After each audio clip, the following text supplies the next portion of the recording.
नमस्कार, खेत खजाना में आपका स्वागत है। आज 17 अगस्त है और दिन है बुधवार।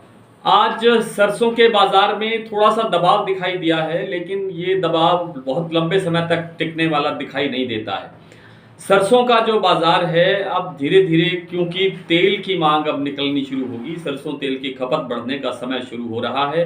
धीरे धीरे जैसे जैसे तेल की खपत की प्रक्रिया आगे बढ़ेगी, मांग निकलेगी, तो बाजार सुधरता हुआ चला जाएगा। थोड़ा थोड़ा बाजार धीरे धीरे सुधरेगा। ये जो धीमे धीमे बाजार ठंडा ठंडा थोड़ा थोड़ा होकर के आगे बढ़ रहा है, ये आवश्यक है बाजार को थोड़ा जमाने के लिए। थोड़ा जम जाने के बाद फिर बाजार आगे बढ़ता है, लेकिन अब इसके अंदर बहुत बड़ी या बहुत क्या कहते हैं, बड़ी गिरावट की संभावना मुझे लगता नहीं है कि अब बची है कहीं।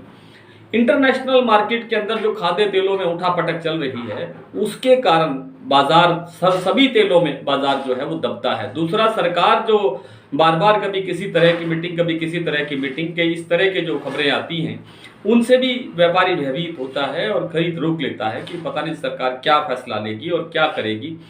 तो सरकार के फैसले का इंतजार करना चाहिए। हालांकि कल जो शाम को मीटिंग थी, उस मीटिंग का अभी तक कोई आउटपुट सामने नहीं आया है।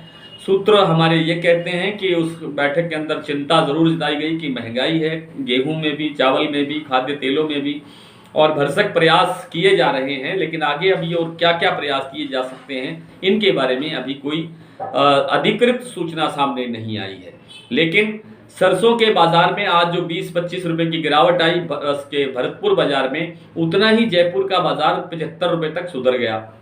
लेकिन शाम के समय, इस समय जब हम आपसे बात कर रहे हैं, इस समय बाजार और थोड़ा 50 रुपए तक कमजोर वापसी, जो सुबह सुधार हुआ था, बाजार फिर वहीं वापस आ गया है। लेकिन एक आध दिन के अंदर ही सरसों का बाजार फिर से सुधार की तरफ बढ़ेगा और सोमवार से तो निश्चित रूप से बाजार में सुधार दिखाई देगा।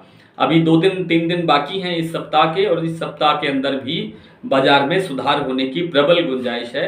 जैसे जैसे जो दूसरे खाद्य तेल हैं, अब लोग कहते हैं कि पाम तेल में और सोया तेल में बड़ी गिरावट आएगी। आज सुबह गिरावट आई, दोपहर के बाद में बाजार संभल गया और बाजार फिर सुधार की तरफ बढ़ा।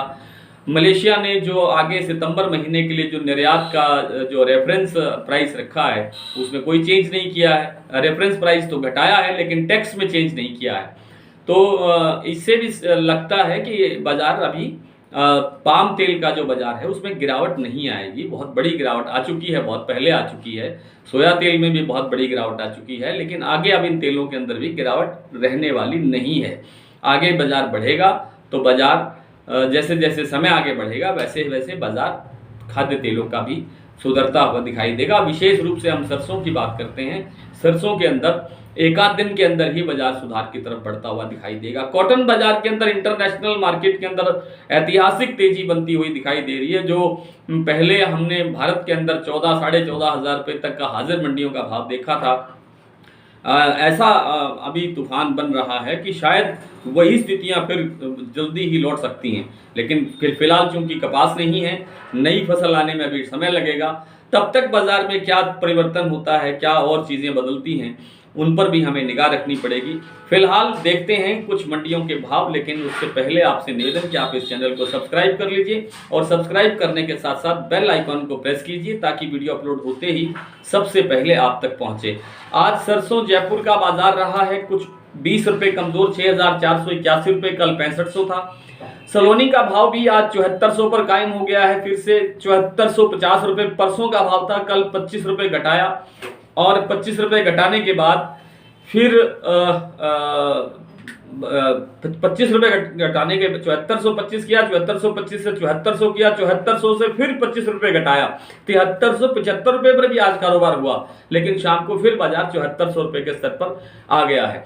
दिल्ली 6650 रुपये, आदमपुर 6370, बरवाला 6250, खैरथल मंडी 6500, ग्वालियर 6400, केकड़ी 6425, चरखी दादरी 6650, हिसार 6100 रुपये, गंगापुर 6620, कोटा 6100 रुपये, बीकानेर 6000, अलवर 6600, सिरसा 6280, अबोहर मंडी पंजाब 5790, नडभई मंडी 6480, खेरली 6581, धौलपुर 6600, सुमेरपुर 6825 और रेवाड़ी मंडी का भाव है 6051 रुपये से लेकर के 6511 रुपये तक।